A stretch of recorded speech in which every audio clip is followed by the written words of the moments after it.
All right, let's go here. So what I'm going to do today, guys, is kind of go through a list with you guys. I have some of the questions here that I'm going to go through. I'm going to look at what some of the folks have asked me. I am going to choose this one. This is from Jesse Hankins. Thanks, Jesse, for being here today. First question is, I have two questions. Is the Metabones adapter autofocus Nikon lenses with the A6000? It's a Sony question. And I shot a lot of sports teams and need a good portable lighting system to shoot large groups. Any suggestions? Okay, so a couple things on that. First and foremost, the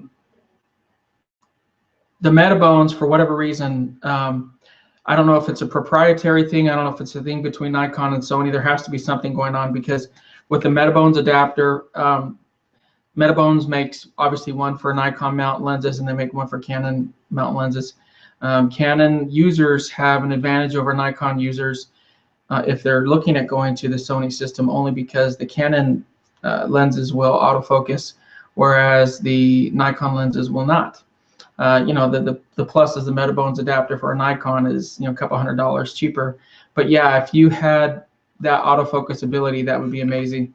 The second thing to that end is understand something, and I want to make something clear. You know, when I did this 10 reasons video for Sony, which is going nuts, it almost has like 200,000 views. But when I did it, people, you know, immediately, you know, there's a lot of positive feedback, and I thank a lot of you guys for that positive feedback. But you know, there's always negative, and some of the things that people said were, oh, you don't list any of the negatives. And the reason for that was I didn't list the 10 reasons I almost didn't go to Sony. I mean, that's just stupid. But what I did do is I listed the 10 reasons why I did. Are there drawbacks to any camera system? Absolutely. Now, speaking specifically to the question that Jesse asked, are there, you know, can you autofocus? With a Nikon, you cannot. So you have a couple different options available to you.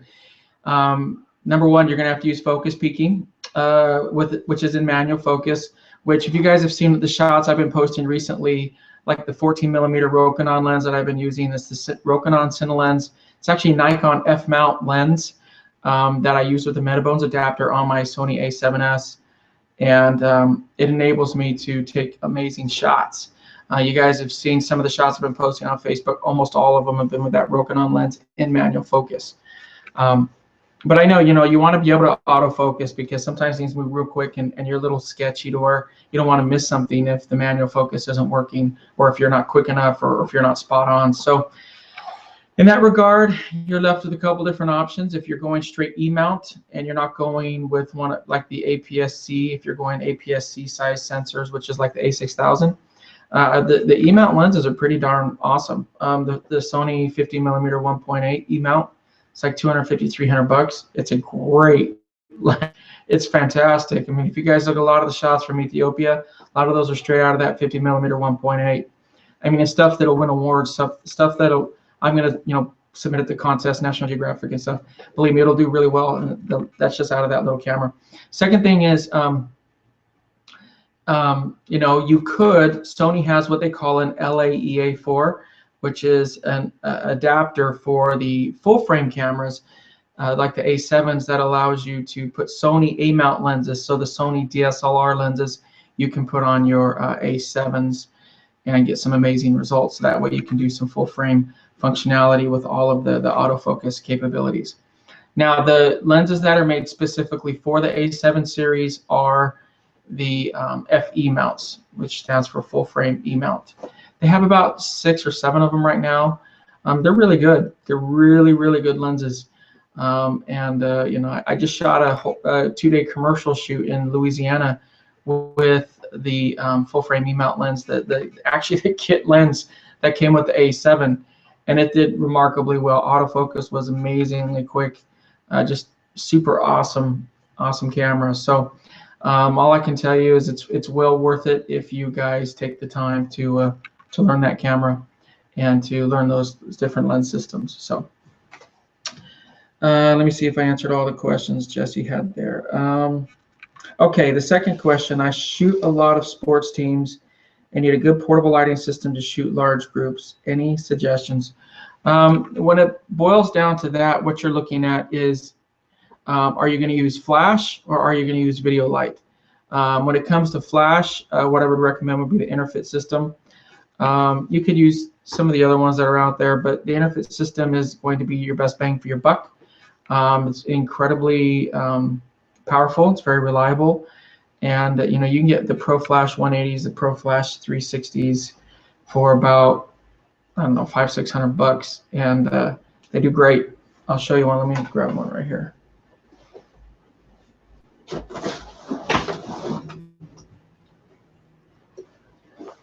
Like this is one of the. Make sure you guys can see it in the frame. This is one of the Pro Flash 360s, the Strobies by Interfit, and it's a super cool light. Again, this thing's I think $500-600, but it comes with a battery, comes with the cables, and it's, you know, like compared to Quantum, you know, you can buy a Quantum one, but it's going to be twice as much. And it's just, I mean, it fires. So there's that. And then if you're going to go video lighting, you can go with either, you know, a non-camera flash. But if you want more, then you can use some of the video lights. The video lights that I'm using, I'm not sponsored by them, but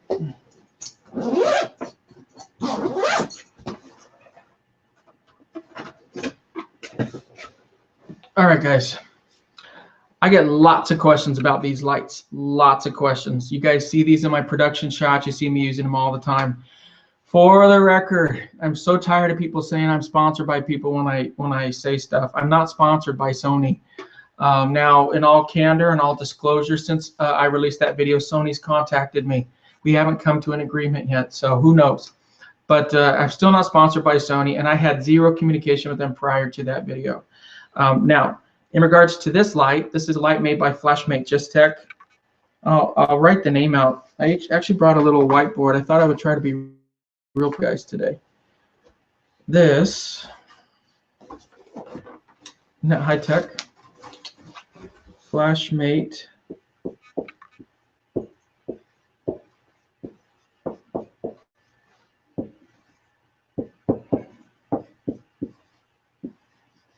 All right. Let me see if I can get it. All right, there it is. Flashmate. That looks crazy. The Flashmate Just-Tech. Okay, there you go. Flashmate Just-Tech. And you can't see my face, but it's probably better for the video. But this light is crazy, and let me show you why. I have no affiliation with them either. I just tell you guys what works. And if I ever have a sponsor that their stuff sucks, I dump them. It's not worth the money. I'd rather have a very reputable name and people know that when I tell them something, it's worthwhile rather than make a few bucks. And along those lines, guys, a lot of photographers who throw that out there, oh, you're just sponsored, you're sponsored. You have no idea. It's not easy to get sponsorship. You guys think that those just grow on trees. You think one of the three major camera manufacturers like Nikon, Sony, and Canon, you think they just hand out sponsorships? You guys are crazy for those who think that. So again, yes, Sony's contacted me, but nothing, we haven't come to an agreement yet. In regards to this is super cool for a couple reasons. I picked this up. This is not some big expensive light. And if you have a couple of these, and I usually have assistants at my shoots, what you can do is you can take them and they'll light, you know, and you can light different selections. I don't know how big of a group you're talking about for your sports team, Jesse, but you can take a look at it. Now, here's why I love it. On the back, make sure you guys can see this. On the back, here's the power control, has a dimmer, and here is the white balance. Here you can adjust your tone, okay? So that was something that was very important to me. The other thing that I love about this is a lot of the times, you know, you get into trouble where you only have a battery, and this battery is a Sony battery that I had for my really old Sony lights. And Sony lights are so popular, at least in the video world, that a lot of the light manufacturers fitted their lights so you could use Sony batteries on them. So that's super cool. So you can buy these batteries anywhere. This battery just slides on, just like that, okay? Then you just turn the baby on, okay? Blind you guys a little bit. And I'll show you how it adjusts. See how it goes from real blue to real warm. Now again, let me turn it down, maybe it'll help. But But you see, it really adjusts the temperature. See, now it's very blue. Now it gets warmer. See that? And this is super cool. Now, let me tell you what I really love about this. This is the best part. You know, one of the biggest problems as a photographer is you're really worried about the battery running out. Now, this battery will last like 4 hours, which is cool. But if this battery runs out, it's not a big deal. And I've had this happen on shoots. What I love about this light is you pop the back open.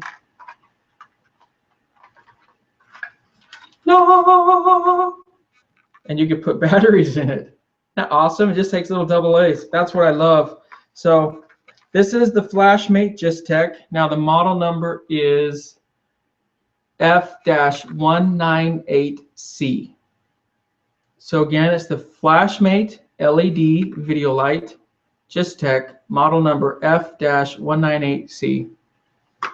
I hope that's helped. Let me see what other questions you guys have for me. I wish I could see the chat in here. I don't know what's going on with the chat.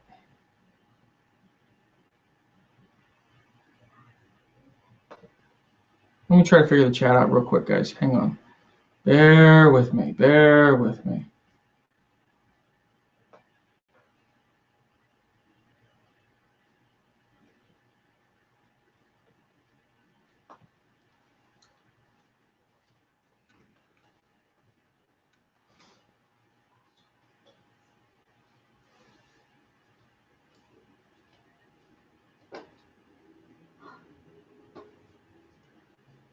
All right, here we go. All right.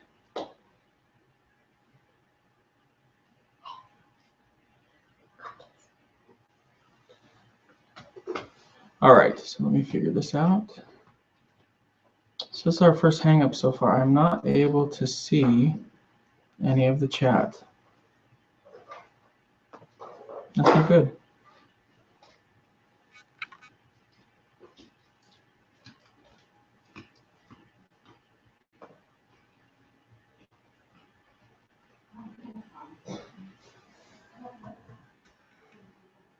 Are you guys able to see this?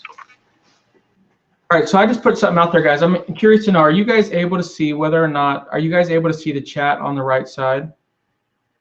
That's what I'm trying to figure out. Can you see the chat on the right side? Now, this took me to the Google Plus Hangout. Let me see here.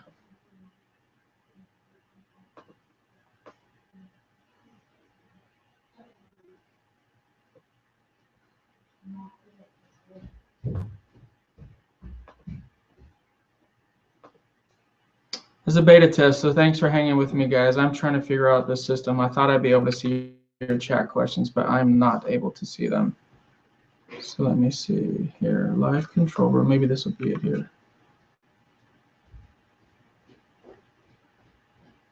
All right. Let me see. Okay, here we go. Now I can see some comments. That's awesome. Oh, I found the comments. Fantastic.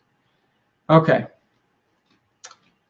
Peter says he can't wait. He's really looking forward to it. That's awesome. All right. So Randy Morse asked Jason, first, thanks for doing this. Second, my first question, can you please explain more about the video lights you use, how you incorporate them? So I just talked about the video light, so I'm not going to bore you guys with talking about the actual video light itself, but I will talk about how I incorporate them into my shoots. Something that's important for you guys to understand is when you are doing photography, you have to know the difference and the time to use natural light, to use video light, to use flash, and off-camera flash. And you guys not understanding, or any photographer not understanding when to use those, they're making a mistake, and they're really cutting themselves short and their clients short. So using video lights, you guys will see me use these a lot, you know, in my production images. Pretty much as a general rule of thumb, there's always exceptions to this rule. There always are. But as a general rule of thumb, you're going to use natural light whenever you can. I mean, natural light's beautiful. Natural light's going to give you a soft fall off, you know, unless you're shooting at 2 o'clock in the afternoon and it's right above them. But natural light's always going to give you a really beautiful look, which is what you want. As it relates to flash, with flash, what you're going to do is you are going to use flash when you need to overpower the sun. I love using flash during the day. I love using off-camera flash and on-camera flash when I need to overpower the sun to do some fill-in light, to do things of that nature.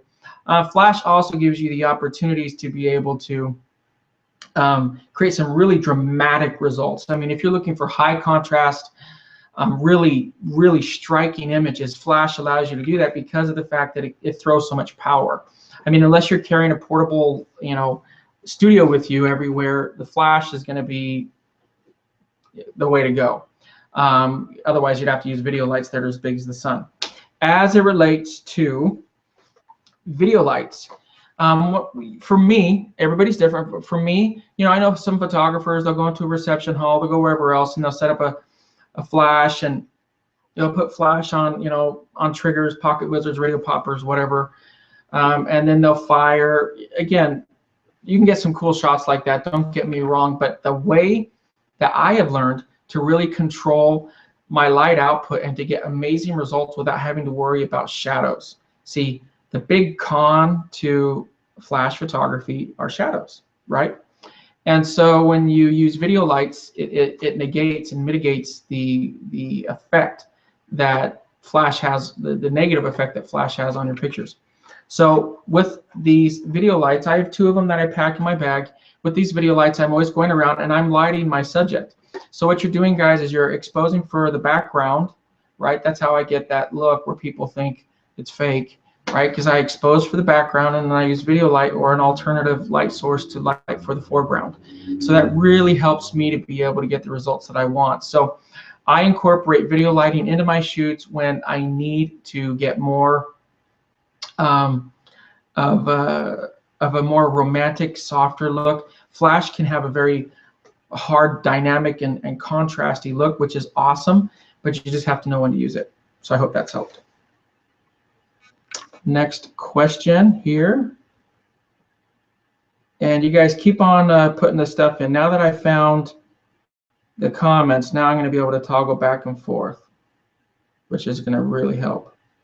Okay.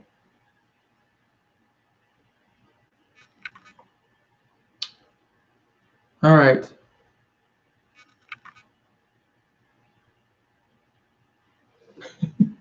Cody, you don't like my monitor?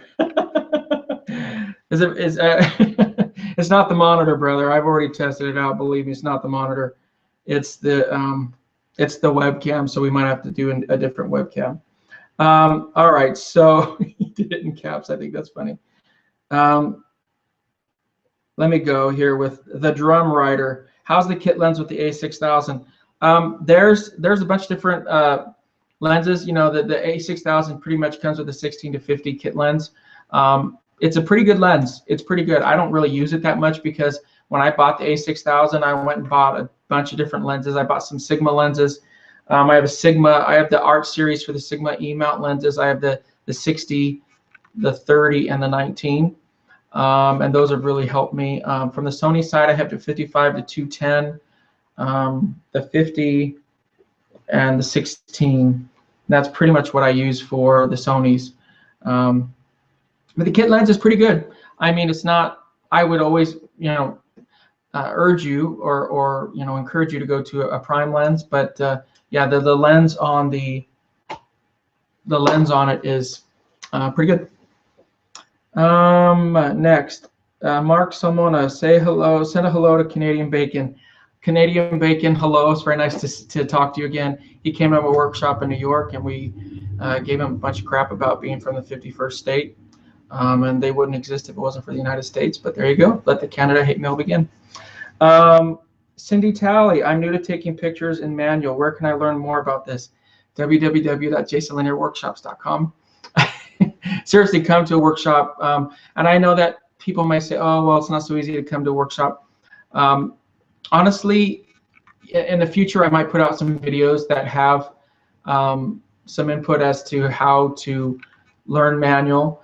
But manual is something that you have to practice. And one of the biggest things that I tell all of my photographers or my students is, nothing in the world can replace practice. There's nothing.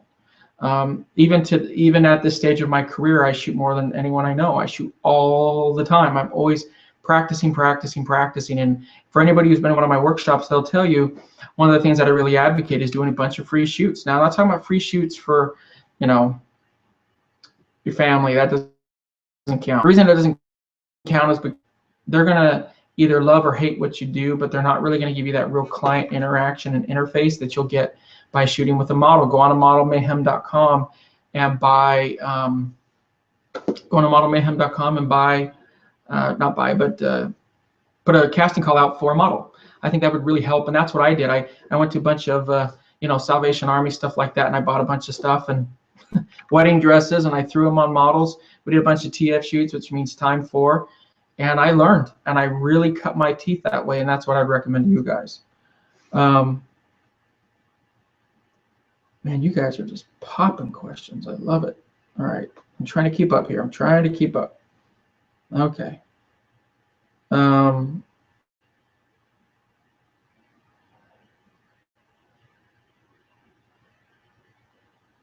right. All right. So with the A6000, what would you recommend for first prime lens other than the kit lenses? I would like to move into some portrait and wedding stuff. Well, you definitely go with the 50mm. That's for altered designs. Go for the 50mm 1.8 lenses, off the charts good. If you guys saw my shoot inside of the inside of that abandoned church in Detroit, that was with the 50mm 1.8. And also, believe it or not, that 55 to 210 Sony, you can get that for like 250, 300 bucks. That's a pretty darn good lens. I mean, it's got some great optics, and I know people bag on Sony lenses all the time, and I just laugh. Look, I get so sick of people who do pixel peeping, and all they do is at this amount, you know, put on the nerd with the glasses with the, you know, lab coat, and he's looking at some stupid chart. I don't care about stupid charts. I care about how the pictures look. I mean, I wish the industry would start to focus on how things look. I mean, we are photographers, right? So it doesn't mean that I completely throw away and trash people needing to understand the technical side of it, but there's so much of it that doesn't even matter. You know who it matters for? It matters for Nikon, who makes the stuff, or Sony, or Canon, who makes this stuff. For the people who take the pictures, like a histogram, I don't know, it looks like mountains. When you're actually shooting, one thing to keep in mind, guys, when you're actually shooting, are you going to stop and look at your histogram? It's ridiculous. It makes me laugh. There's no way you're going to look at your histogram when you're shooting. Maybe if you're doing a very controlled shoot, there's no time constraints, so on and so forth, but really start to understand that, guys. You're not going to use what a lot of people teach you in real world applications. You're not. Okay, like whenever I shoot lions or bears or whatever, I'm in Africa or Alaska, I'm not freaking putting a Sekonic light meter out next to a lion's mouth and hope he doesn't bite off my freaking arm. That's so stupid. So understand, you need to start learning how to shoot in your camera, and you know, you guys can do that if you come to a workshop. But you know, I'm not a book learner, just so you guys know, if you can't tell. Everything that I've learned has been based off of trial and error and practice, and that's the way that I teach. So for those people who learn everything by the book, my way may not be your way. But I guarantee you, I've taught a lot of people who do learn by the book, and they've been very surprised at how quickly I'm able to teach them. Thomas Mulligan, do you ever use color gels on your flash? No, never. I adjust all of my tone based on just using Kelvin and the white balance. So no, I don't use gels. Nothing against them, but I just don't. Like my shooting style is very much a guerrilla style, meaning it's a minimalist, and that's why, you know, some people who know me, switching to Sony made a lot of sense for me. Smaller cameras, smaller gear, more compact, and the output is tremendous. So, but no, I don't use gels. Steven Swinarski asked, and you guys are asking so fast I can't keep up. I can't afford to switch systems at this point. I shoot a D7000, I shoot manual, but still feel like I'm not getting better. What do you do in post-production that makes your pictures pop? It's not my post-production. You know, it's funny. And you can come to one of my workshops, and when you see the shots in the back of the camera, that's why I try to do so many straight out of the camera shots. I try to post on Facebook. It's why I try to do so many of the things to really show you guys that I'm getting this in camera. Sure, post-production is important, but the way to really achieve the pop in your images is through light. It all boils down to lighting, and so the way that I light is critical, and it really enables me to get the desired result that I want. For years and years I photoshopped. I haven't edited an image in Photoshop in over a year. It's just the truth.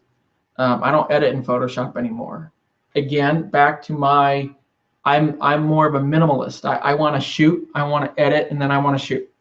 In other words, that I'm trying to shrink my editing time as much as humanly possible. I don't want to be stuck behind a computer. I'd rather kill myself. People ask me about editing workshops all the time. I'm open to doing editing workshops, especially workflow workshops. I think that would be highly beneficial for a lot of photographers to see how quickly I can move through my work. For about a 2,000-3,000 image wedding, I'll edit it in about 5-6 hours. It's the truth. If you kind of want to, if I do an editing workshop, I'll show you how I do that. Why do I not do the editing workshops? I'm going to be completely honest with you. They bore me. I did editing workshops when I first started doing workshops, and I could not wait to get out and shoot. It was like a caged animal. So, but I'm getting so many requests to do the editing workshops that I will incorporate that into some of what I try and do in 2015. One idea that I have out there is to, I have my real wedding workshops, and I could do this for the shooting workshops as well, but one idea that I'm floating is, and we'll see if people grab onto the idea, then I'll do it, but is to tack on a third day for editing, so we could shoot 1-2 days and then tack on a third day for editing. That would really help people. For the real wedding workshops, I thought about doing a business side and editing on that third day as well, so maybe that would help. Okay, Leslie Reyes. Hi Jason. Hi Leslie. Kayla, how did you get started in photography, specifically weddings? Did you do it part-time, then eventually full-time, or did you jump right in it?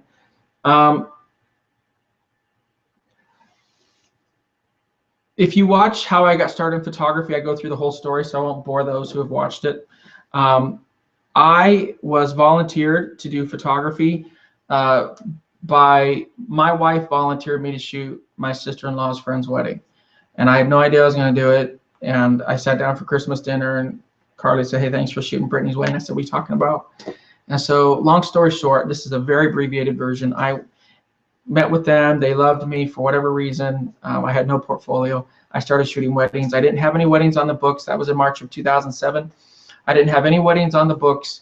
And then I went and shot that wedding, and I loved it. And I ended up booking another 30 weddings, 35 weddings in that year for that year. So I booked and shot another 30 after March, so beginning of April. So it was a really awesome thing for me. I was a hotel executive. I was making very, very comfortable 6 figures. I had stock options with Starwood, all that stuff. And when I told them I was quitting, I did both for about 6 months. And when I told them I was quitting, they literally laughed. I mean, I was an executive, and it's what I went to school for. And I still remember the guy. He said, I'll hire you to shoot my kid's birthday party. And I had a few nice words for him, but I just told him, you're not going to be able to afford me. And now they call me up from time to time for favors, and I tell them, no, I'm not available. So the bottom line is, I got into weddings doing that. I had a very unconventional route, but how did I book those other 30, 35 weddings? That's a question I could anticipate you guys asking. I went on to a website called webplan.net, and they've changed their name, but if you Google them, they'll come up. And that's where you bid on weddings. And so what I did was I started shooting weddings all over the US because I wanted to be a destination wedding photographer. And I ended up shooting weddings pretty much just for what I could get, because I wanted to build a portfolio. And so you know, if I charged them $1,500, but then I went and flew to Florida from California, fare and rental car and food, I made $200 on the whole thing. I didn't care because my whole intention was to be a destination wedding photographer. Because guys, if you whatever you want to be, you have to pretend to be it before you're actually it. Guys, you need to understand that. You have to emulate what you want to be. You know, a basketball player, those kids play all their entire life before they make it to the NBA, right? You have to emulate what you want to be. You can't just sit on the sidelines and hope that it comes to you. So,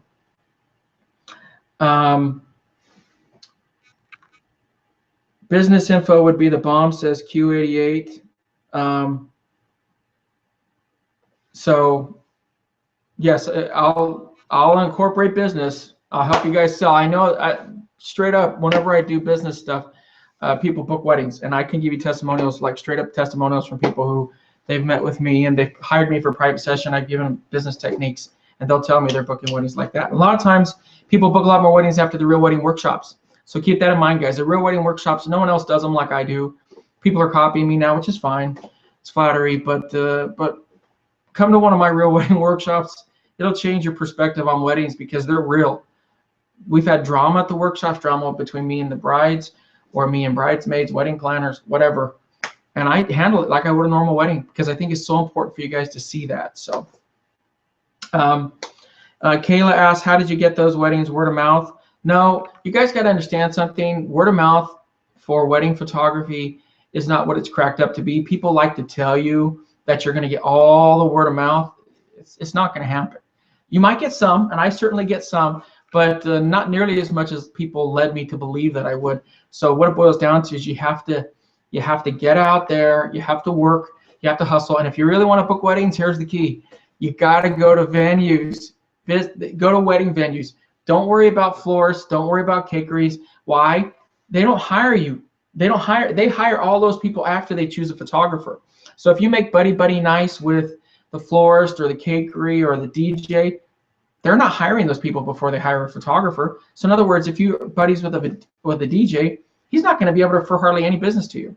Whereas if you're buddies with either the bridal store or a wedding venue, see, there's 3 people that get hired, and all of them are different orders based upon each and every bride.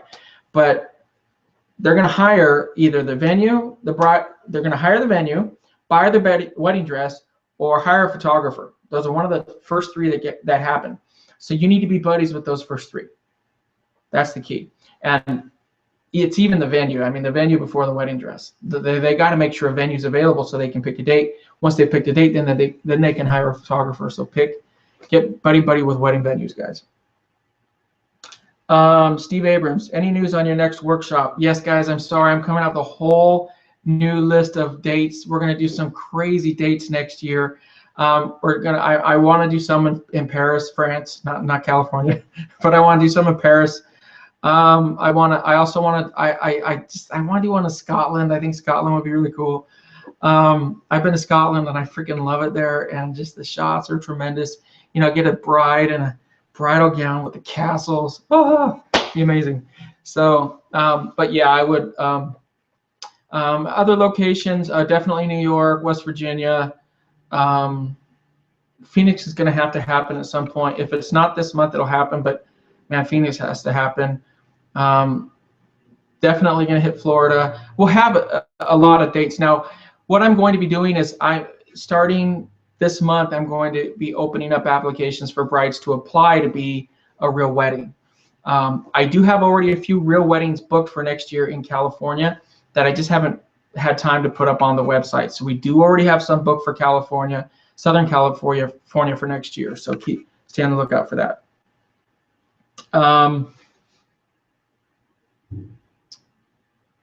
Yeah, they might. Q88 says they might be Wedfolio. They might. I don't know. Dalton says, Jason, I'm having trouble understanding how to expose for everything in an image. Can you elaborate on how to expose with natural light? Oh, by the way, I failed to mention, I have to go to England. I have a lot of followers in the UK. I definitely want to go there. Oh my gosh, and Ireland too. Ireland would be awesome. I've been to Ireland before, but I'd love to go back. Let me see.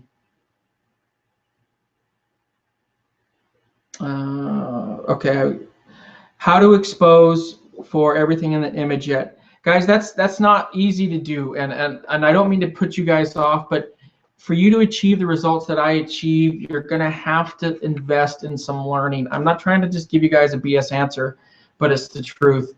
I purposely put out those videos to show people what I'm doing, because people, you know, it's interesting. People ask how I came about a YouTube channel. You know how my YouTube channel happened? And by the way, I'm very grateful to all of you guys, and I mean it. It warms my heart every time I get a new subscriber, and it really warms my heart when you guys put nice comments and share my videos. It really does. But the reason I started doing videos is people always thought my stuff was fake, and I got really sick of it. And I was at a bridal fair 3-4 years ago, and I finally turned to my assistant Joyce and I said, "Yeah, I'm tired of this crap. I'm going to start videotaping every freaking shoot I do, so people will stop thinking that it's fake, because I'm sick of it." So so now we record everything, and it's fantastic. So but watch the videos, understand light, and one thing that's incredibly important to understand: if you shoot with me, and hopefully many of you will get a chance to shoot with me at some point, if you shoot with me, here's one thing you're going to learn.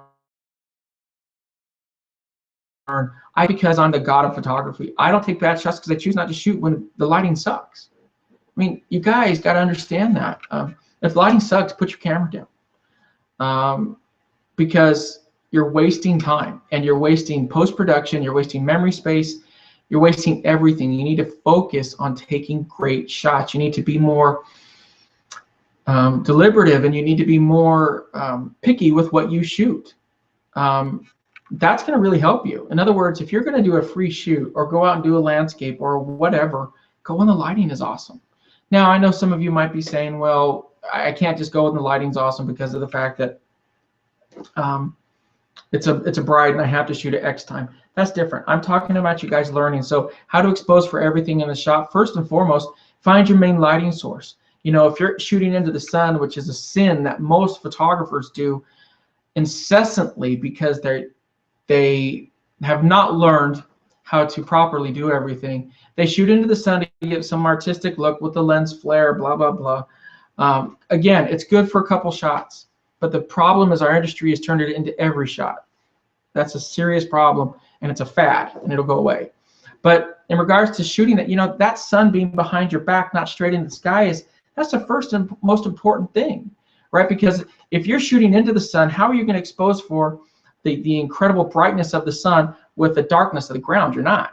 It's not going to work unless you shoot HDR and bracketing, which I don't do. So get that sun behind you and get some beautiful shots. I think that'll really help.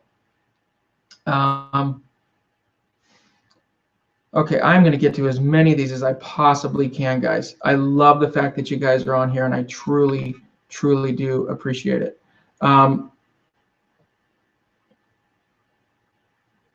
Oscar asks, what kind of camera do you recommend for a beginner to intermediate photographer? The Sony A6000. There's no easier way to learn photography than the Sony A6000. Being able to see the changes, being able to change everything on your camera and watch it change, either in the live view or in the viewfinder. There's no easier way for you to learn photography. It's the A6000. What are your thoughts on the 2.8 versus f4 zooms? This is a great question by Steve. Your thoughts on the 2.8 versus f4? High ISO today, is 2.8 really necessary? No, it's not. That's such an awesome question. Great insight there. And especially if you shoot with the A7s, who gives a crap? Now, I know the pros are going to watch this. Oh, 2.8 matters. I love 2.8, guys. Don't get me wrong. But the question is this. On a straight f4 versus a straight 2.8, with the ISO sensitivity that we now have available to us, it's not as critical. It's just not.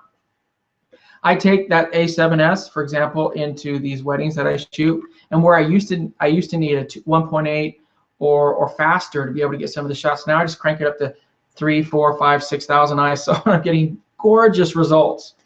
So yeah, great question. I wouldn't, you know, like these. like the 70 to 200 2.8, that's $2,000. I mean, come on, that's ridiculous. With my A7s, or I just put that 55 to 210 on it, crank my ISO up, and I'm getting gorgeous shots. Lens is $300. You tell me. Now, one thing that a lot of people commented on that 10 reasons video is, oh, a pro shouldn't care about cost. A true pro shouldn't care about cost. You know what, guys? Kiss my butt. Seriously. How can you say you don't care about cost? You're a professional in business. Do you get that last two words? In business. What are you in business to do? Make money. If you can buy something that gets you amazing results for $2,000, or something that's going to cost you $20,000, why would you not save the 18,000 bucks? Okay, unless you're freaking Donald Trump. But guess what? Photographers don't make millions and millions of dollars. So you snobby pros out there who sit there and say, oh, you shouldn't care about this. You know, you guys, that's why newer photographers are so turned off by you. And I'm talking to you snobby pros, and I'm sure this will get hate stuff on it, but bring it on, guys. You guys are freaking snobs. And I get so tired of it. I go to these photography conventions and watch. Not everyone, I want to make that abundantly clear, not everyone is like this, but this is for the select snobs out there. You know, you guys, you're going to die. You're going to be dinosaurs and die because people aren't going to like you anymore. Start being nice to people. Stop saying that people can't get into the market unless they have $30,000 to spend on equipment. That's bullcrap. And the bottom line is, a lot of you got scared because Jason Lanier, whoever starts talking about A6000s, all of a sudden photographers can get in the market for $1,000. Now you're terrified that there's more photographers in the market. Well, guess what? If you're really good at what you do, you don't care how many photographers there are. That's bottom line. Just be good at your craft and stop trying to put people down when you're insecure. All right. Sorry about that. You guys are inundating me. How big do you blow up your picture size-wise? You know, it depends on my clients. You know, I don't know. I think the average will be like a 16 by 24, 20 by 30. You know, some of my Africa prints I've done larger, but the 24 by 36. I mean, you can do much bigger, but yeah, that's the average. I'm looking to send low light inside of concerts as well as landscapes. A6000 or the A7, A7s. A7, and that S matters tremendously. It's the low light king of photography, of cameras. Get the A7S. Chris Creek says, Jason, if you ever go back to Nikon, the D750 is excellent. I'm sure it is. And like I even said in my video, I have nothing but love for Nikon. I seriously do. I'm never going to say anything poor about Nikon because I'm emotionally still attached to Nikon. I didn't make a switch because of the fact that I got paid to switch. I made a switch because of the technology. So, but the 750, I'm sure I hear great things about it. But still, despite the fact that I know it does the tilt screen, I know it does, Wi-Fi and a few other stuff like that, it still doesn't have a few things. And on top of that, it's heavy. And again, you could say I'm a wimp, whatever. You carry that around. You know how many pros that are later have shoot 20, 30 years, they have tennis elbow problems. They have problems with their joints. That's something to think about for all you guys who want to shoot for years and years and years. And for me, somebody like me who literally climbs into caves and caverns, that weight over hours and hours and hours of walking, yeah, it matters. The fact that I can take with me in one backpack, or I can take 2 camera bodies, the A7s, and a ton of lenses in one small think tank backpack, that's totally the way to go. Oh, by the way, Think Tank I am an affiliate with Think Tank. If you guys go to, was it thinktankphoto.com/workshops, you can put in the promo code WS658 and you get a free gift with any purchase. Think Tank's the best. See, there you go. I told you I'm part of Think Tank. All right. Consider posting shutter speed, f-stop, and ISO stats with. Actually, I do it quite a bit, BJ. It's on Facebook. I usually post it. Somebody asked me a question, and I apologize. I don't remember your name, and I really do apologize. But one thing I pride myself on is sharing my EXIF data. Somebody asked me why the EXIF data isn't showing up on Flickr, and it's only because I post to Flickr straight. It posts automatically from Instagram, and I don't know why they remove the EXIF data. But for me to post to multiple. The only way that I can do it is through Instagram. So I post separately to Facebook, but then I'll post to Instagram from there. So I don't know why it's removed the transfer from Instagram to Flickr, but it is. But yeah, if you go to Facebook, most of the time I'll put the settings.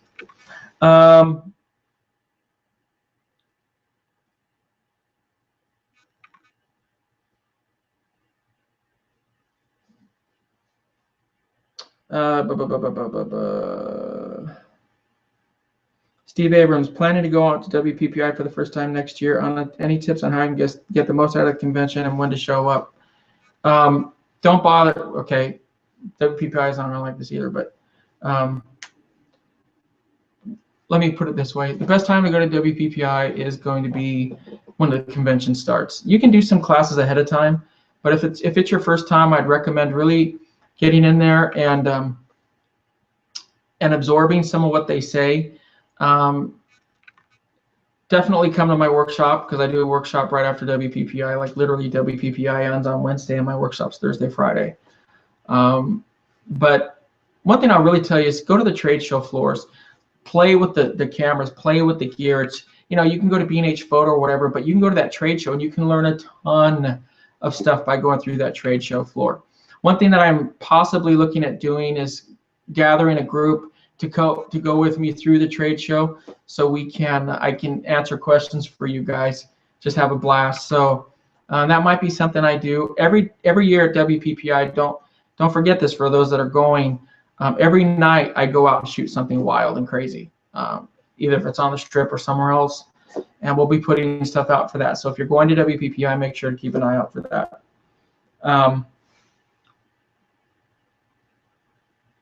Chris Creek, why do you let the haters get under your skin so bad? They don't get under my skin. But Chris, there's people who see a bully and they walk the other way, and there's people who see a bully and they deck them. That's me. They don't get under my skin. They inspire me. And I think, to answer your question, I know so many photographers who come to my workshops who let people say nasty things to them, and they may just delete the comment or they may just let it go. But they tell me how much that impacts them. When someone punches you over and over and you do nothing about it, you lose self-respect. It's just the truth. And you can't respond to all of them. I respond to very little. You guys have no many that I just ban and delete. I ban and delete 10 times more than I reply. But it's important that you reply. I don't think it's appropriate for people to think that they can just come onto your page, write whatever they want, and then you don't have a right to respond. One guy was trolling on me, and he's like, hey, what do you just wait for people to, you just wait to post a reply to comments? And I'm like, wait a minute, this is my work that I put out. You commented on it, but now I don't have the right to reply. It's just the way I was born, to be honest with you guys. I'm a fighter, and I enjoy shutting them up. I do. And I enjoy poking the dog a little bit, not gonna lie. So we'll see how that goes. What else? Let me see if I can get to some of the really earlier questions.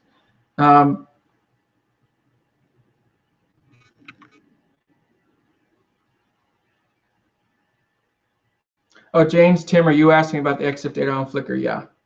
And so I already answered that. Andrew Herman, what kind of TTL flash do you use with the A7? I don't. I hate TTL. I hate anything that's auto except autofocus. So on my cameras, I shoot autofocus. Everything else is manual. Everything else, the flash is manual. You guys don't need to be scared of the flash and manual. Where's my flash? My flash is upstairs. The bottom line is you just hit the button. You come to one of my workshops or just watch one of my videos, you'll see me. I'll just tick around, and I'll find the right power output, and I'll get it. And the reason you have to do that is because if you do TTL, and I did this way before I went to Sony. I've been shooting manual power output on my flash for years, my entire career on my Nikons. It's because I wanted a different look. I wanted to have more contrast and more pop in my images, and I do that through manually controlling the power output on my flash. So no, I don't use TTL at all.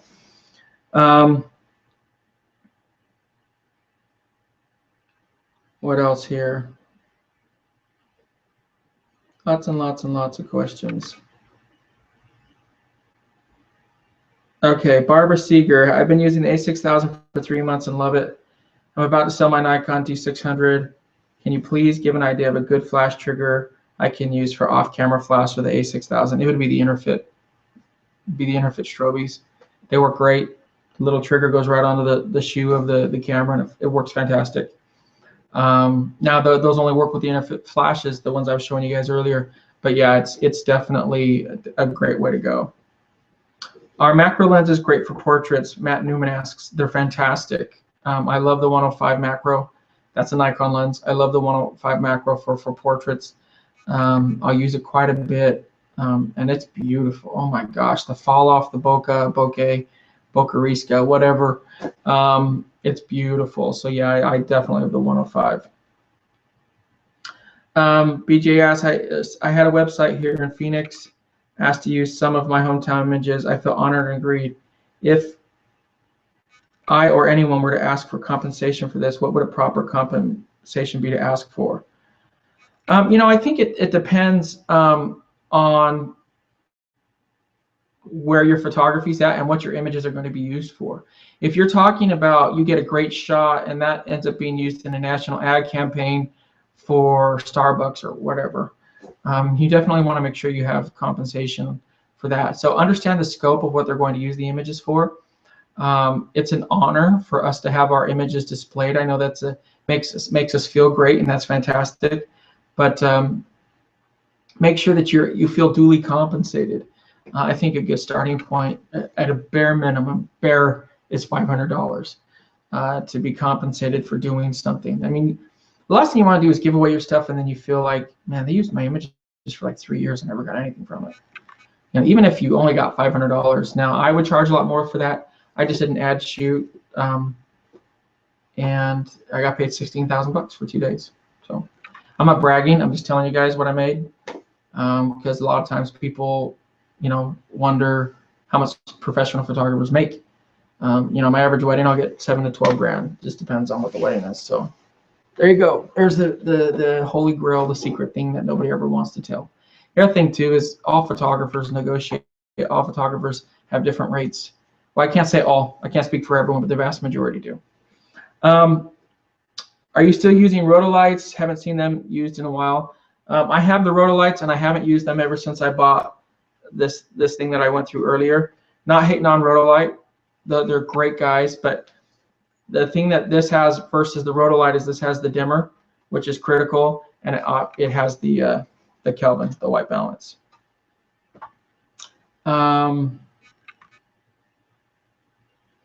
Oscar says you should do a critique and have fans show you their work. Yeah, that's definitely something we can look at doing. I will look at doing something like that once I have finished all of my work. My brides watch me doing all this crazy stuff on social media, and they're like, Jason, where are my shots? Where are my shots? I mean, my brides are the best brides in the world, and they totally understand that this is critical to my business. But yeah, in the future, definitely we'll do something like that. And it's also something that I'm going to look at incorporating into my workshop series, where I can get more and more people some feedback on their shots.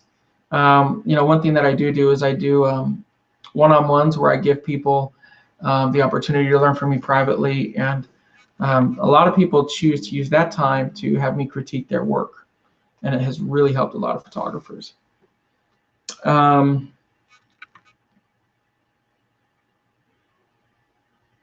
What else? Okay, Jason, you had told me on Instagram that you take around 15 seconds to edit a photo in Lightroom. Could you elaborate? What are you adjusting in that 15 seconds? 15 seconds is probably even a stretch, because in Lightroom, if you guys don't know this, you edit one shot, right? So let's say you take 20 shots, and they're all the same exposure and same lighting scenario, pretty much the same composition, like at a wedding. Like if the bride and groom walk, they just had their first kiss and they're walking from their, from the gazebo or whatever back towards you down the center aisle. If all of those shots look the same relatively, you fix one shot and then you select the other 19 and you hit sync, fix all 19 of them at once. So in essence, I probably fixed 20 shots in 20 seconds. And then you go through, and the reason I say it's 15 seconds is then after you've done that, then you go through and tweak them a little bit. I'll move the sliders, you know, I'll play with the sliders. I don't do a lot of editing, and it's just the truth. You know, there's the brush tool inside of Lightroom where you can go and select certain things inside of there, and then you can change things selectively, kind of like you would in Photoshop with layers and masks. But I don't even do a lot of that either, because you got to be careful. You don't want banding. You don't want different exposure levels in your image. You got to be careful, you know, when you do that, not to do it too much, because if you do, it'll make the picture look off, and I don't like it to look off. I like the changes to be kind of universal. That's when they tend to flow better and look better. But so yeah, I'm just going in there, deciding I'm using presets. So I'll make one of my presets in Lightroom, apply it to a certain amount of images, and then just tweak it a little bit, to be honest with you. So mess around with, you know, the sliders that I really use are the, you know, exposure, your blacks, your whites, highlights, shadows, clarity. I don't use vibrance or saturation too much, but then just pick the tone that you want for your image. You got, you know, one thing that you're going to work on in Lightroom is definitely going to be the tone, picking your color temperature. But that's about it for the vast majority of my shots. Thomas says, it's rare to hear photographers speaking honestly, even to hear what you should charge. I would be embarrassed to ask such a question, but it's great that you answer truthfully. Yeah, I'm tired of people not helping others. I don't know why people are so scared. Yeah, again, you know, Chris asked earlier, why do I let the haters get under my skin? That same personality, that feistiness that I have, translates into me being very forthright with all of my answers too, because I don't care. I have such a unique confidence level that I'm not worried about other photographers.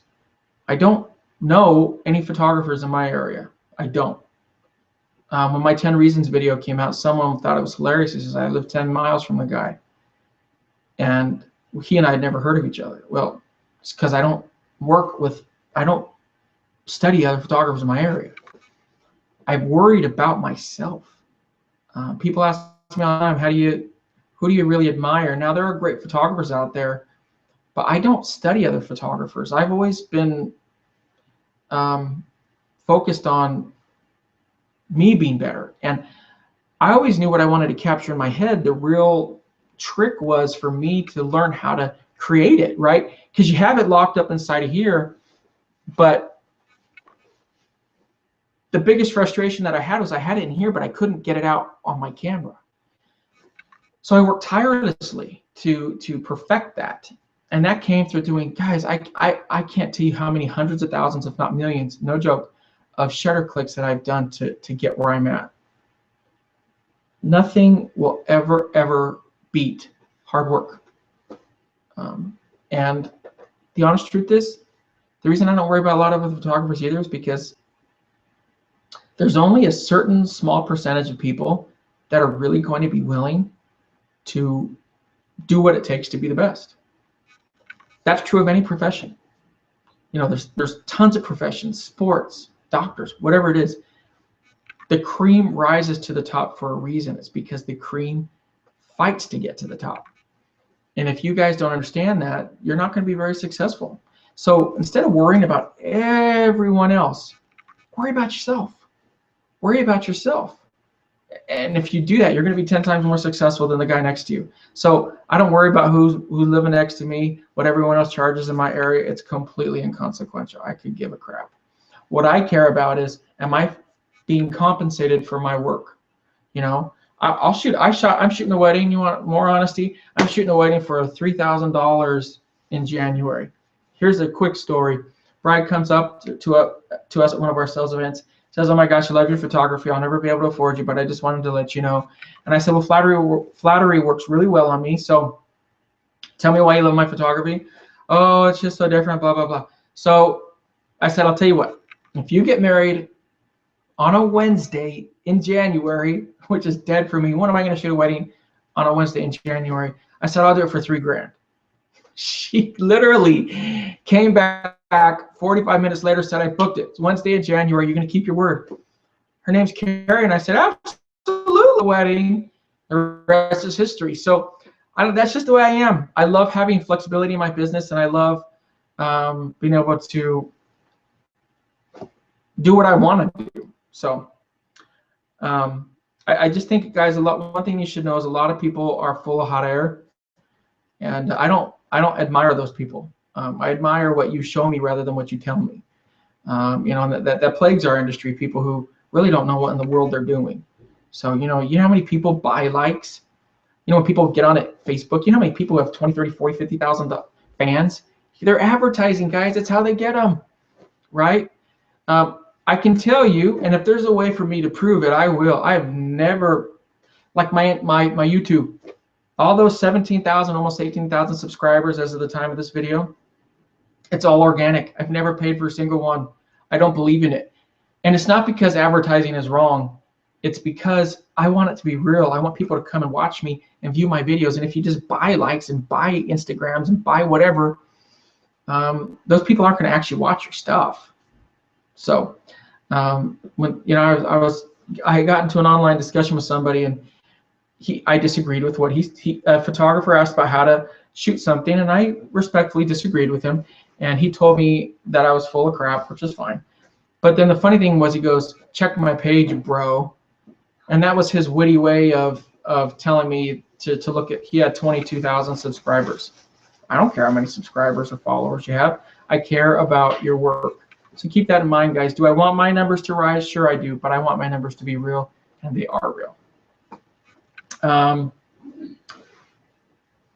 Steve, can you recommend a good flash for the Sony A7R for comic convention photography? Also, what is the best way to take a picture of a statue behind a glass without getting a reflection from the glass?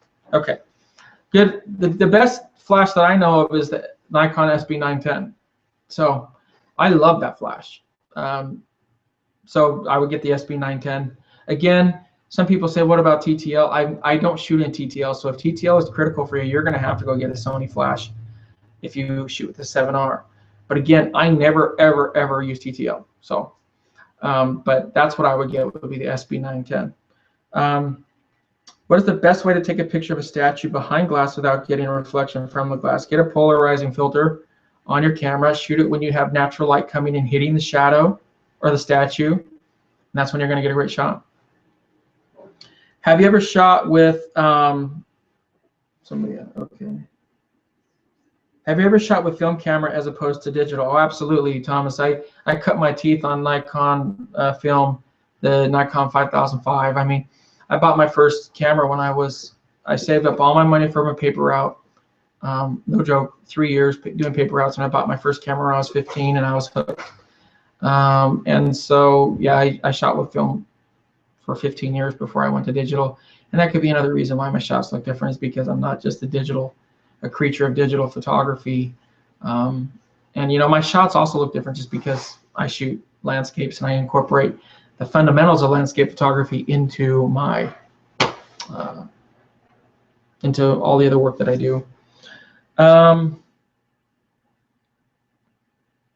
Thomas says, I love the shot you took of the car and the bride on a workshop when the car went so close to you. You did a fantastic shot. I also love the Disney shots. Well, thank you. Yes, people think I'm nuts for letting that car drive. It was going 50 miles an hour, and my best friend Bannon was driving it. It was crazy. It was very stupid, but that's kind of what I am. So you want to call me stupid, that's fine. It's probably true. Not intellectually, but from a crazy standpoint, I'm definitely off my rocker. Do any of your YouTube videos go over camera settings, light settings for off-camera flash? This is by Jerry Tomko. I'm having a difficult time with it due to the chemo stuff. Sorry about your chemo, Jerry. Glad to know that you're still with us. But do I ever go over that? I can. I don't mind at all. I'm trying to think how to do it without the video. I've never wanted my videos to be like, okay, boys and girls, here's I'm shooting at 2/50th of a second at f3.5 with power output of 1/16 on my flash. I've never wanted it to be that, but I know that could probably help a lot of people. The only thing you need to really understand as it comes to off-camera flash is, it's not just the power output, but it's the distance. It's where you put your flash. Are you using a softbox or diffuser on it? There's a lot of different variables as it relates to shooting with the off-camera flash. So keep that in mind. But definitely, I'll see what I can do to help you with that. Chris says, we have to talk to you later about how much you'll charge for our wedding. Chris is, I'll charge you 20 grand, Chris. Chris is one of my workshop attendees, and he's been to many of my workshops, and now he's a very good friend. So you let me know when you're getting married, and I'll work it out with you guys. Not a big deal. Alter Design said, I'd love to see a short video of the A6000 and some setting. I would even pay for this. Okay, I mean, if you guys want me to start putting out some content on settings, I can do that. Definitely see what I can do to help. Let me see what other questions you guys have. Alter Designs, great question. Would you recommend a beginner to go out and shoot a wedding on their own? I'm having an issue getting a pro to let me shadow. Oh, imagine that. Pros don't want to help you. What a shocker. The response in this area is to curse me and say no very harshly. That's because pros, so many of them are just freaking clueless. They have no people skills. God, it drives me crazy. But first and foremost, if you guys want to come to, shadow me and do my intern program, if you're in Southern California, come on down. You guys can come, not a problem. Second thing is, would I recommend for you guys to go out and do a wedding on your own? Sure, why not? Now, the caveat to that is don't go book a wedding for $2,000, because then you're setting false expectations.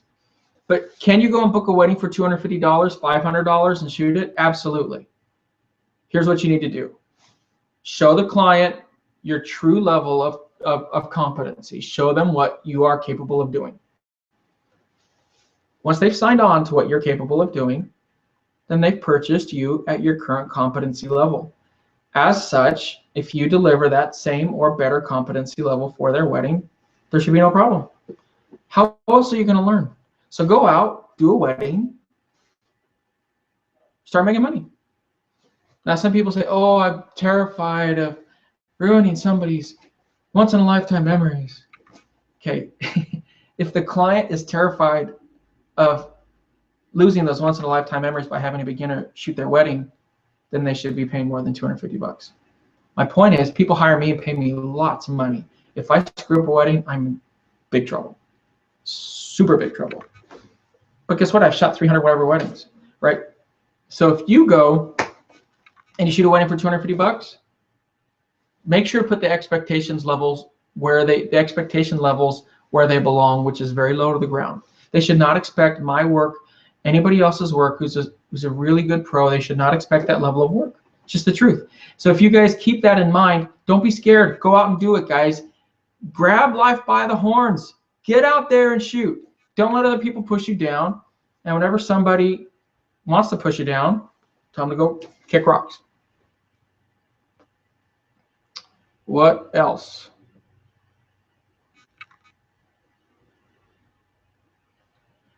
All right. Alan says, I suggest that you do a settings for manual flash in a live shooting situation. Show the initial trial and error to zero the exposure. And okay, I can maybe do that. That'd be fun. I can do that on like a, like one of these maybe in the future. No problem. When you use off-camera flash on a bride, what are you thinking? Are you looking to create dramatic shadows? Are you trying to create even light? If I'm just trying to do even light, then I'm pretty much doing on-camera flash. If I'm using off-camera flash to create different angles and different shadows for a more dramatic look. So anytime I'm using off-camera flash, it's definitely for a more dramatic look. Oscar asks, I'm in Southern California. Where are you located in California, Jason? I'm in Temecula area, which is in between San Diego and Los Angeles. And I have 3 more weddings this month. So Oscar, you want to come?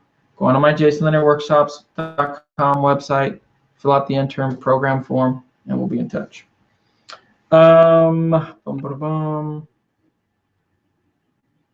Maurice asks, what do your wedding clients receive for products, prints, albums, etc.? Okay, great question. Number one, I don't do proofs, like physical proofs for, you know, and there's going to be some photographers who disagree with this. There's not really a right and a wrong way. What there is the way that works for you. I fly all over the world. I shoot all over the world. I'm always on the go. I don't have the business model set up where I sit down with clients with physical proofs and go over physical proofs and try to sell them a ton of images based on that. That's just not my business model. My business model is to charge a good amount, a good fair amount for my services, and to make my money on the shoot, albums and prints and so on and so forth. Now, can my clients get all of that? Of course they can. You can't run a wedding photography business and not provide those things. But the albums and all that, I upload all of my stuff to Pictage, and then Pictage handles my print fulfillment. One thing I can really recommend and advise you guys on is don't, for the love of God, don't try to fulfill print orders on your own.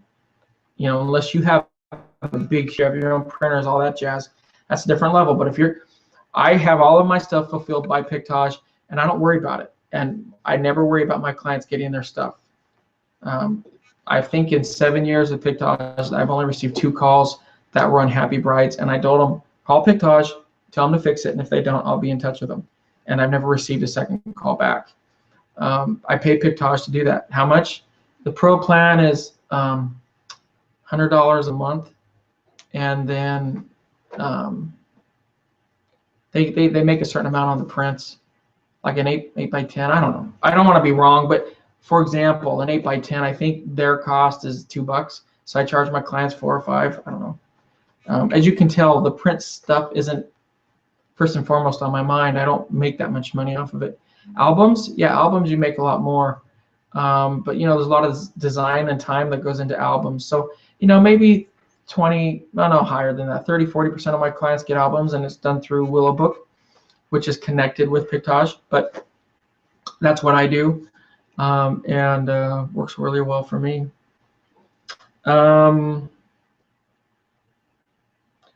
Rafa Escudero asks, how can I take photos in a nightclub without an external flash?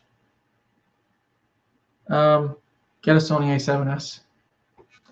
I'm not trying to be a smart aleck, but if you really don't want to use flash, or you don't want to use video light, then you're gonna have to use a camera with really high ISO capabilities. You know, the only other one that would really get in that stratosphere, but not even close, is the D4S. But the D4S is $6,500. So, you know, before everyone goes nuts, the D4S and the A7S are different cameras. Okay. D4S is much faster. A7S has much better ISO. I mean, they're different cameras, but they're still $4,000 price difference, and that's what's critical to me. And when I said that stuff on the 10 reasons, people are like, oh, the Sonys don't have weather stripping and aluminum steel, alloy, blah blah blah. Guys, I'm not getting into that. I'm just telling you what works for me. So I would get the Sony A7S just because of the ISO. If you want to shoot inside of there, that's what you're going to have to do. You guys saw that shot that I posted on Facebook of the bride and groom dancing. So the black and white, that's what the A7S, that's what it can do in a very dark, that was very much like a club. Lots of lights, but that was very close to what you'd experience in a club. And go look at that shot, it's pretty killer. Jason, I'm just tuning in now, just got off work. Love your channel, have learned so much through your videos. Awesome to see a live Q&A. Well, thank you, John. It's nice that you joined. I appreciate you coming on. Cindy says, thanks, this has been great. Please keep doing these. You got it, sister. What else? Do you recommend, created by BTR, asks, do you recommend Lightroom over Camera Raw for Photoshop? If so, why? Absolutely, 100%. Don't even have to think about the question, and it's because of the processing. I mean, opening up each camera, or opening up each image, each raw file, and tweaking it, no way. Open them right up into Lightroom, tweak them there, and be done. Lightroom, man, Photoshop should be reserved for skin softening, for very high-end enhancements. Lightroom is very powerful, and it can do a lot. And you know, I don't even soften my bride's skin. I just know how to shoot. I'm not trying to be a snobby pro, but if you know how to shoot, you don't have to do all those tweaks. And that's what I really am trying to teach people to do, is make their photography more real by getting it right in the camera. Rafa asked, do you have Twitter? I do. I've never paid attention to Twitter, but I need to start paying attention. My Twitter handle is @JLanierPhoto. So please follow me there, so you can be a Twitterer or whatever it is. What else?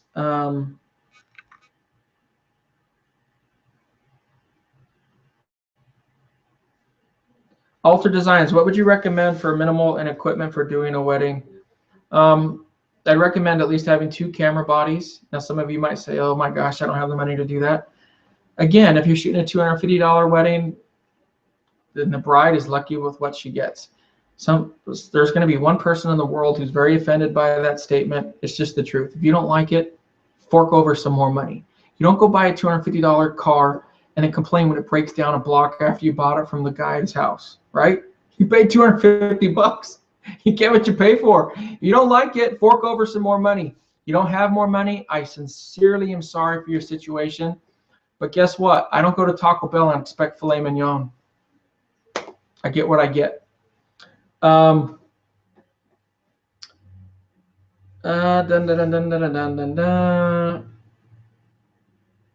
else? I'm trying to go through all these guys. Thank you so much for all of the questions.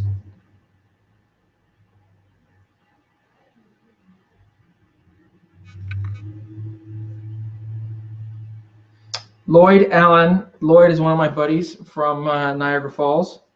I really, really like him. He's a fun guy. He came to a workshop in Niagara Falls. Do you have a studio, or is all of your work on location? 4 years ago, I gave up my studio in Beverly Hills. I had a studio, very prime area in Beverly Hills. This isn't anything against studio photographers. I had a studio / showroom that I shared with another photographer, and I never went. Never, ever, ever went. And after my wife and I were sitting around, she goes, Jason, when was the last time you went to the studio? And I said, I think it's been 6 months. So I was paying all this rent for a place that I never used. And kind of like I was mentioning earlier about the editing, I'm an outdoor creature. And so now if I need to do any studio work, which I did recently, I have a video coming out sometime in the future. I don't know when, but it shows me doing a studio session, which I think you guys will love because it was with a really awesome couple. But they rent the studio. They're required to rent a studio if they want me to do studio work. So I'm very comfortable doing it, but it's not something I prefer to do.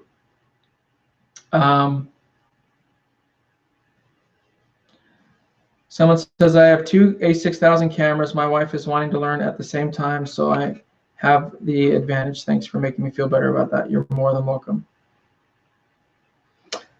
Arturs Clavis asks, for weddings, cheaper new cameras, lenses, or old pro bodies and lenses? I would go away from the older bodies because it's just the technology sucks. So I really go away from that. I would definitely go into the newer bodies, because the newer sensors, guys, are killing those old sensors. I mean, the ability on those new sensors compared to the older ones are tremendous. You know, some of the people out there, the pros, are going to say, oh, how could you say to not use the old glass? I love great glass, but if you have to choose, you're going to shoot with newer cameras and cheaper lenses, and then when you have the ability and the money, you buy new lenses. Pretty much that simple. And that's what I did, and it's what every photographer that I know did too. Very few photographers, very few people have the money to go out and buy $30,000 a gear. So you buy a decent camera with cheap kit lenses, and as your business progresses, you switch out those kit lenses with nice primes and beautiful lenses, Nikon, Canon, or Sony. So that's what I recommend.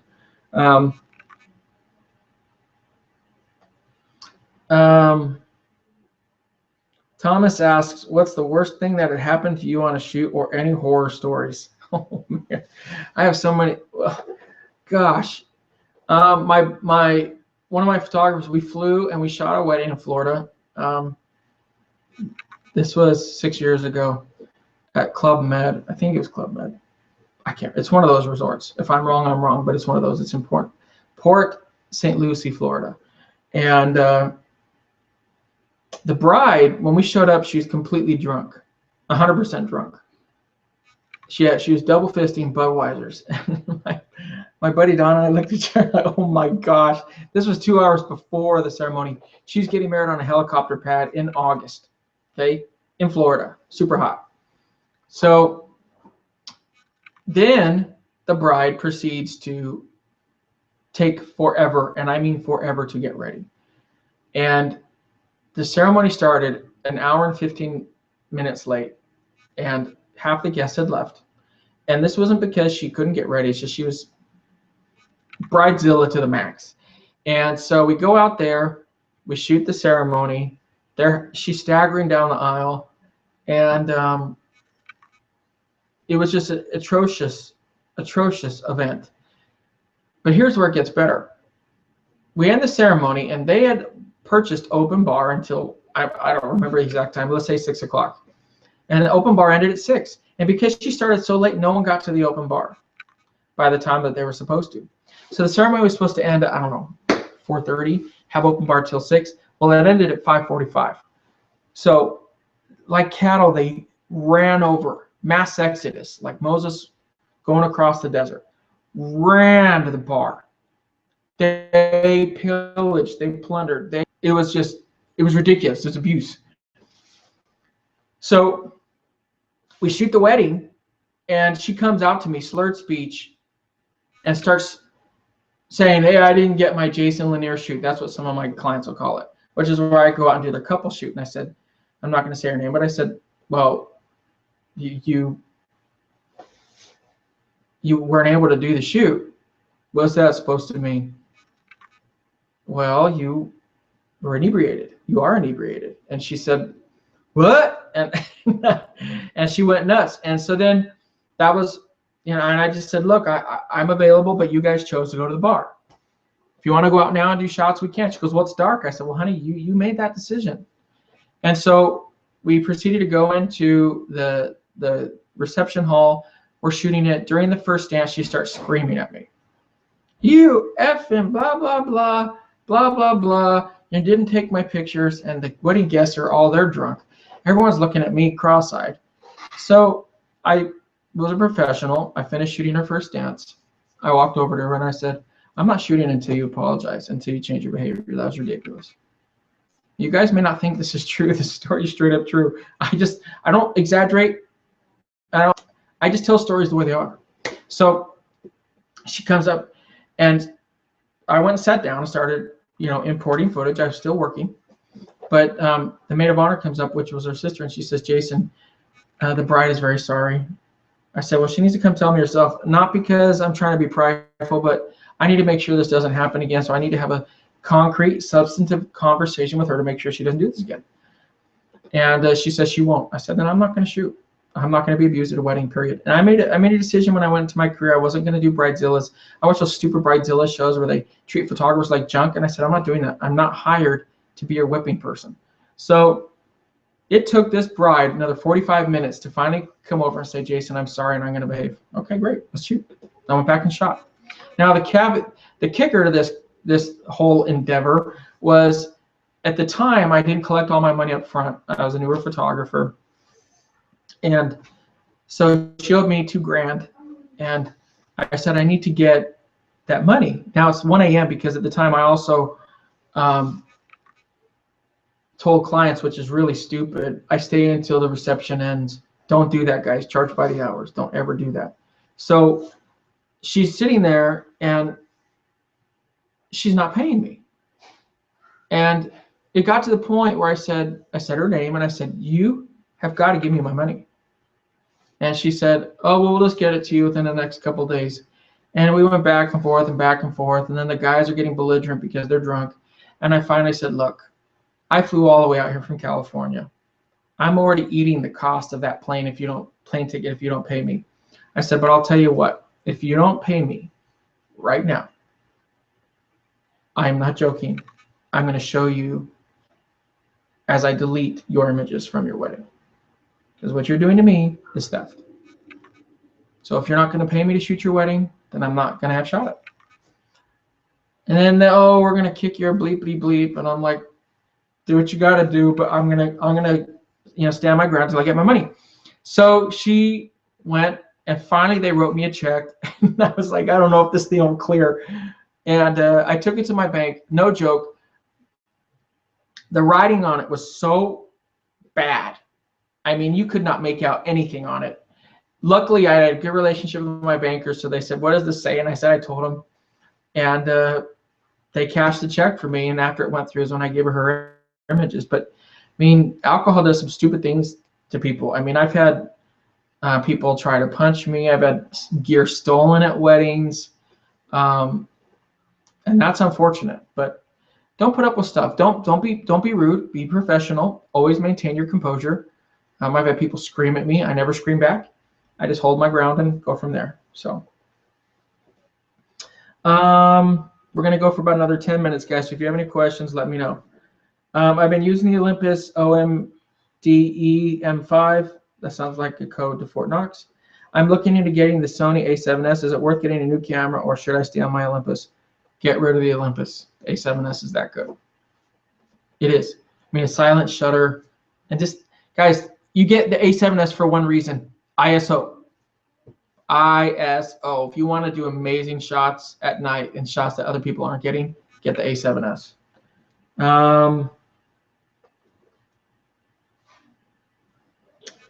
Eager Snake, thanks for pushing the Sony systems. Yeah, well, Eager Snake, tell Sony, because they need to be paying me for this. Richard says, I have both the A6000 and the A7. I find the A6000 better focusing than the A7. Well, you should. I mean, the A6000 is 179 focal points. The A7 doesn't have nearly that amount. So, yeah, the A6000, the focus is ridiculous on it. Somebody asked, what would you recommend for a wider lens on the A6000 since it's the primary? This is the primary camera. I would get the 16mm Sony E-mount with the wide-angle adapter. That'll go pretty wide. With the wide-angle adapter, it's the full-frame equivalent of 18mm, so it's really good. Vance says, oh, that's Vance who asked me the question about the Olympus.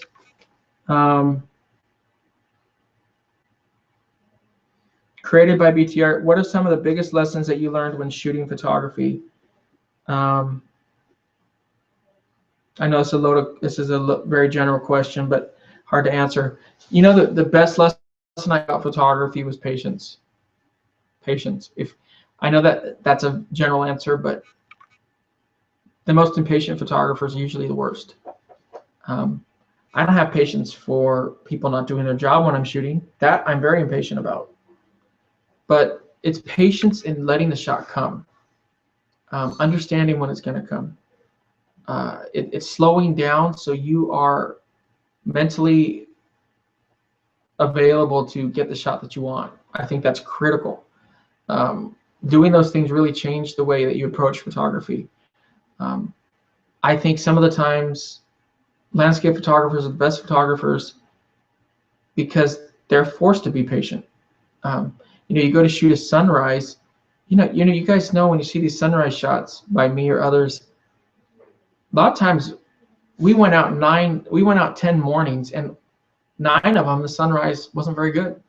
Clouds didn't break, color wasn't there, there weren't the right ingredients there to make it an amazing sunrise. So you're forced to go over and over and over and over again. So patience and persistence, I think that if you can incorporate that into your photography, you're going to be 10 times better than if you don't. I remember when I was a newer photographer, I was shooting an event, and there was another photographer there who had a camera, and I don't even know the guy's name, and I never spoke to him, but he put his camera down, and on it he had cut a Post-it note, just had a tiny bit of the Post-it note left on the back of his camera. But on the back of the Post-it note, it said, slow down. He wrote it in caps and underlined it, slow down. And I never, ever forgot that. I thought, man, that is so true, because I miss so many shots because I go too fast. So I think that's what I've learned, and I hope that helps you guys. 2 more questions. Can you please explain the focus peaking on the Sony? Let me see here.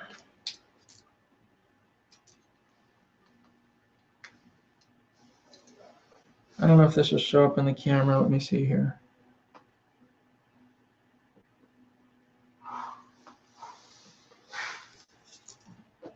All right, let me see. Let me get a lens that. This is the beast that I create almost all my shots with. This is the Rokinon 14 millimeter. Truly, truly phenomenal lens. And guess what? It wasn't $2,000. It was $400, and it's amazing. I'm sure somebody somewhere, some pro's gonna tell me I'm off my rocker. That's fine. I don't care. I'll just keep getting the results I get. Okay, so I want to see if I can.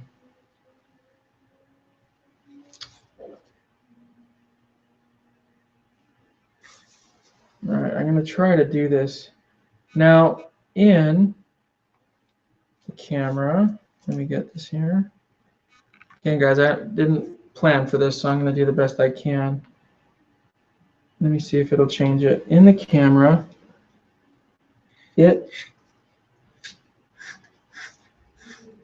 well, I can't see it close enough to know whether or not it's working in the camera, but it changes the red. There we go. You hear that sand? How do you protect your cameras? I don't know. Keep buying more gear. So in the camera, you might be able to see it. It changes, and you can see the red when it's focusing on something different. That's what focus peaking is. It allows you to see where you're in focus. I hope that came out in the video. I won't know until I watch this if it did. But that focus peaking shows you when you're in perfect focus. So if you're doing manual focus or any video work, that's critical. I mean, it's beyond critical. It's fundamental to be able to do your job. And so with the focus peaking, that was a huge thing for me to be able to see what I'm getting. And I will be absolutely 100% honest with you. You guys see the ring shots that I post. Those macro shots that I post that I'm now getting with the Sony are honestly a lot better than they were on my Nikons. And it's not because the sensor is better on the Sony than the Nikon. And I'm not making any jokes right now. It's just because of the fact that I can dial in and get exactly to the T and see where that red comes on, and you can change it to either red, yellow, or white, I think. But you can change it to where you can see it, and it actually shows you when you're in perfect focus. And to me, that's so important to be able to get that. I mean, if your camera isn't in focus, then you're not going to get great shots. So I hope that's helped with that. And let me take a last question. Okay, Duncan asks, are all the focus points on the A6000 equally sharp right across the frame or lose sharpness to the outside? Okay, I'm going to preface my comment by saying I'm not some photo geek. This answer is based entirely off of what I have seen, not off of some stupid, okay, I need to rephrase, not off of some test done in a laboratory by whoever. Okay, no, I'm not hating on those guys. They have their job and I have mine. All I'm saying is for somebody watching this video, if you're going to come on and comment about how this test points to X, Y, and Z, I don't know about any of that and I don't care. I know about what I see and what I produce. So I would say that there's, you know, on the A6000 for the most part, you're getting beautiful focus all the way around. Now, just as with any lens, when you go to the corners, you're going to get some softness. I mean, it's just the truth. But I will tell you, there are 179 focus points on that A6000. It's truly off the charts fantastic as it relates to the autofocus.